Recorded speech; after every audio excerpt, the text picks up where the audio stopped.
सर्वेभ्यो नमो नमः। तो दोस्तों, आज हम श्रीमद् भागवत गीता के द्वितीय अध्याय का 15वें और 16वें श्लोक का अध्ययन करेंगे।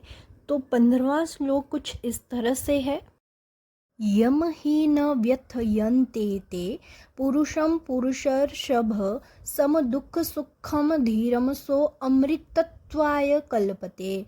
अर्थात इस श्लोक में मोक्ष प्राप्ति के योग्य जो पुरुष है उसके बारे में बताया गया है। तो देखेंगे, हे यानी कि क्योंकि पुरुषर्षभ, हे पुरुष श्रेष्ठ, सम दुख सुखम, सुख दुख को समान समझने वाले, यम जिस, धीरम धीर, पुरुषम पुरुष को, एते ए इंद्रियों और विषयों के संयोग न व्यथयन्ति व्याकुल नहीं करते, सह वह अमृतत्वाय मोक्ष के योग्य होता है, अर्थात कल्पते।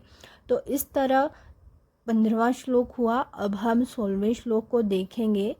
इस श्लोक में सत और असत का लक्षण बताया गया है।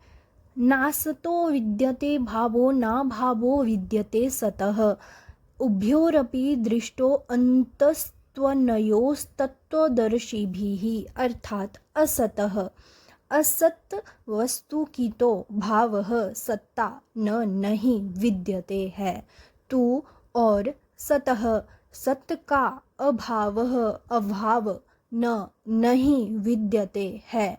इस प्रकार अन्योः इन उभयोः दोनों का, अपि ही अंतः तत्व तत्वदर्शिभिः तत्वज्ञानी पुरुषों द्वारा दृष्टः देखा गया है।